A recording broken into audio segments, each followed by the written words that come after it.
kita berbicara kondisi saat ini, karena situationnya, memang kontribusi secara PDB kalau dilihat dari data yang ada itu dirilis masih sangat kecil sekali ya. Dari PDB itu koperasi baru berkontribusi di bawah 10%. Saya nggak mau nyebut angkanya karena ada alasan di balik itu. Salah satu yang menjadi saya pikir kendala kenapa demikian, karena sebelumnya ketika koperasi itu disebut di Undang-Undang Dasar 45 sebelum pemerintahan saat ini itu kan tidak pernah dijadikan mainstreaming ya. Jadi ada di Undang-Undang Dasar 45 tapi ya as it is gitu. Bahkan dimunculkan bentuk-bentuk badan usaha baru selain itu.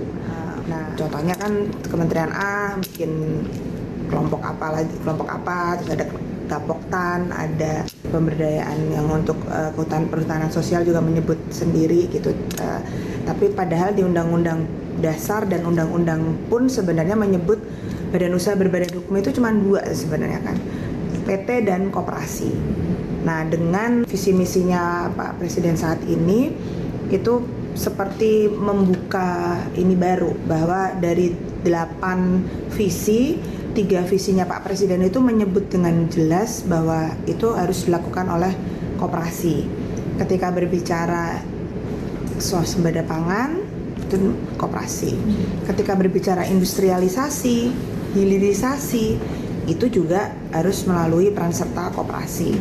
Dan yang terakhir itu untuk pengolahan sektor industri pengolahan itu juga peran serta koperasi. Kan mimpinya Pak Presiden itu kan smelter pabrik-pabrik besar itu adalah dimiliki oleh koperasi. Nah, itu dengan program yang koperasi desa kelurahan Merah Putih yang sebanyak 80.000 tahun ini. Jadi itu 80.000 itu biasanya kan dibagi ya kalau secara perencanaan tahun ini berapa. Nah, ini enggak. Kami sudah menyelesaikan itu, sudah terjadi musyawarah desa dan kelurahan khusus yang dalam musyawarah itu mereka memutuskan untuk membentuk koperasi yang diharapkan koperasi ini menggerakkan ekonomi dari desa. Jadi visi bahwa kalau setiap desa itu bisa memenuhi kebutuhannya atau menghasilkan dalam rantai nilai, nanti bisa tahu nih misalkan beras dari sini, telur dari sana, sayur dari sini. Jadi sebenarnya Pak Presiden ini visinya kita bisa memenuhi kebutuhan kita sendiri, tidak tergantung dengan pihak lain. Dan yang pasti nilai tambah kan pasti akan di desa itu. Urbanisasinya tuh urbannya itu ya di desa itu. Jadi orang tidak akan cari pekerjaan ke kota lagi karena di desanya sudah ada pekerjaan yang layak karena skala keekonomiannya sudah ada dan ada loop yang bisa close loop gitu. Nah, ini juga menjawab beberapa program. Tadi saya sempat bilang kalau kita ngelihatnya sepotong-sepotong. Sebenarnya setiap program itu menjadi satu kesatuan yang utuh. Ketika sebelumnya disebut makan bergizi gratis, itu harus dipenuhi di Kepres 9 tahun 2025 disebut makan bergizi gratis itu harus melalui Kopdes. Kenapa? Karena ketika mau memenuhi satu dapur itu 3.000 peks itu di satu titik itu butuh 200 kilo beras sehari. Berarti setiap bulan akan tahu kan butuh beras berapa. Kemudian menu telur itu di kapan saja, sehingga di setiap 1 minggu itu dia akan butuh telur berapa di satu titik. Jadi nanti bisa desa itu memenuhi kebutuhan itu. Jadi kita tidak perlu pusing sama distribusi sebenarnya, karena dari sekitarnya itulah bisa diperoleh bahan-bahan yang digunakan untuk MBG. Jadi untuk memperbaiki kualitas generasi masa depan yang makanannya berkualitas itu bisa dicapai. Kemudian secara pertanian juga akan terjadi efisiensi, pengolahan juga dari segi pengolahan juga bagaimana nanti itu bisa terjadi. Jadi posisinya kalau kita berbicara bagaimana dengan perdagangan global, saya bisa bilang next term itu akan menjadi peluang yang sangat mungkin terjadi.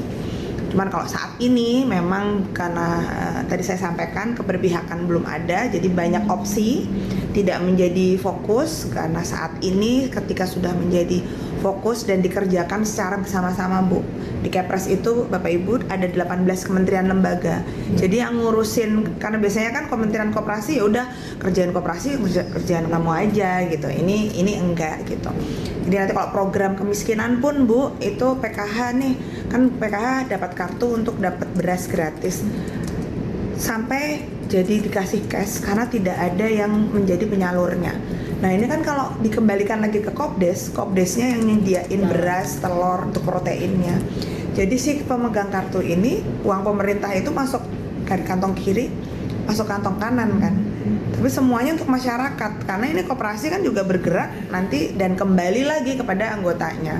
Dan anggotanya itu adalah masyarakat desa tersebut itu menjadi anggota koperasi diharapkannya supaya manfaatnya balik lagi ke dia kan. Kalau dia memenuhi bisnisnya beras misalkan, pas dia butuh mau nanam, ada modalnya bisa dipinjam dari si koperasi desanya.